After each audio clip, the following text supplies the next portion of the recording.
Now, one of the big changes facing the global transportation industry is electrification. Big corporations and car manufacturers are going electric and ditching the combustion engine. Well, just this week, Toyota said it will have an electrified or hybrid version of all vehicles by 2025. But Amnesty International has shone a light on the dark side of this revolution.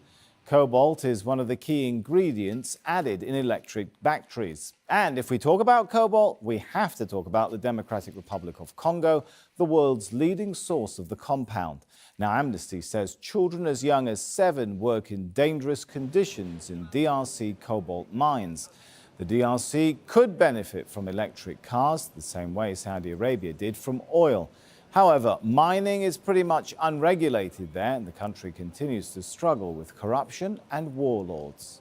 Well, joining me from Sydney is Gavin Went. Gavin is the founding director and senior resource analyst at Australia-based Mine Life. Good to have you with us. So there's a lot to talk about. So let's focus, if we could, on one material like cobalt. How much regulation is there of ethical issues when it comes to the mining of this important material that's necessary in the manufacturing of electric cars? Well, at the present time, you'd have to say that there isn't a lot of regulation around the mining of cobalt.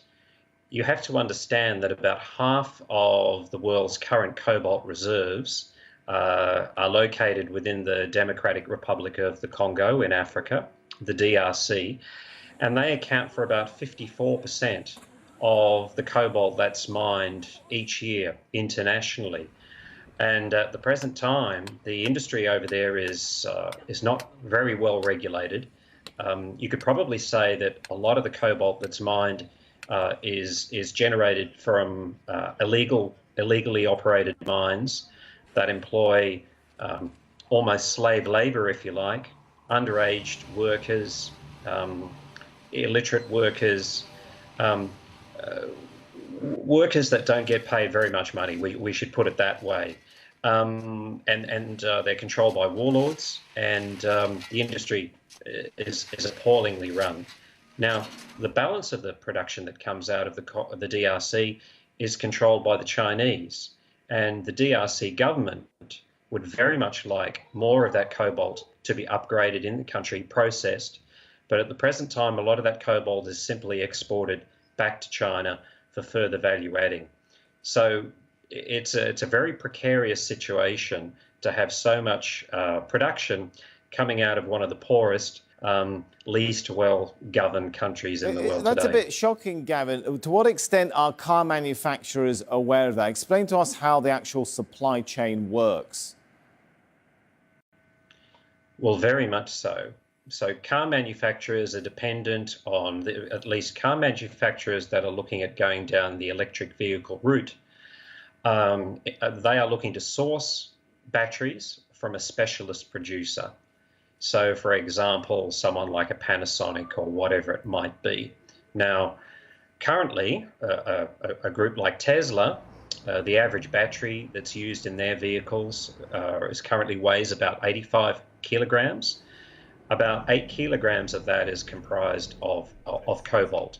And the forecasts are that we're probably going to need about 3 times as much cobalt as is currently mined in the world within about 2 decades to satisfy electric vehicle demand worldwide.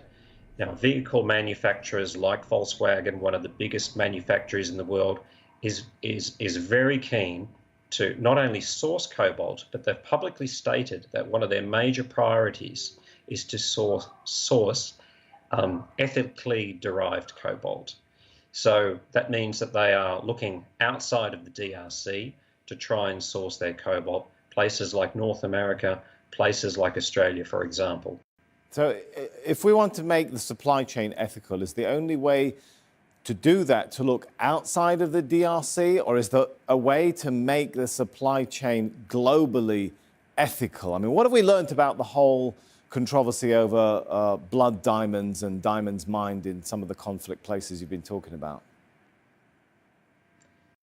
You probably have to say that we haven't learned a lot. But certainly in the case of vehicle manufacturers, they have a reputation to protect. particularly some of the larger manufacturers, such as Volkswagen, such as Toyota, that have been involved in scandals, of course, internationally over recent times. We're seeing more and more consumer pressure. We're seeing more and more sociological pressure from society to ensure that that these commodities are ethically sourced. Now, given the estimated growth in cobalt demand, I think we're looking at something like about 9,000% growth in demand over the next 2 decades. A very big issue is going to be where this cobalt will come from, and hence companies are looking to source cobalt outside of the DRC as much as possible in order to ensure that this material is produced ethically. If we're going to see that sort of demand explode, as you're sort of painting the picture there, are we going to see an even more chronic shortage of cobalt supplies in the world market? And what does that ultimately mean for the future of electric cars? Absolutely. I mean, one of the major drawbacks for electric cars at the present time is the sourcing of the 4 key materials that are involved in their manufacture. We're looking at things like lithium and graphite and cobalt, for example, some of the key materials. And because of the prices of those key materials have been rising so quickly, in order to make electric vehicles economic for purchasers, governments have had to step in and subsidize them to this point. Now, that's not something that governments are going to want to do in perpetuity. So what we need to see is the cost of energy production come down. And there have been estimates that have suggested that currently we're looking at about $430 per kilowatt hour. That's the current cost. There are forecasts that over the next 10 years, that's going to come down to somewhere around about $100 per kilowatt hour. Now, I think that's a key figure, because at around about $100 per kilowatt hour, in my view, that's where electric vehicles start to make sense. Consumers can start to buy with confidence, knowing that the costs are reasonable. But until you reach that point, it's a major stumbling block. And so, the essence of what we're talking about here is the commodities themselves have to come down in price. That automatically means that more needs to be found.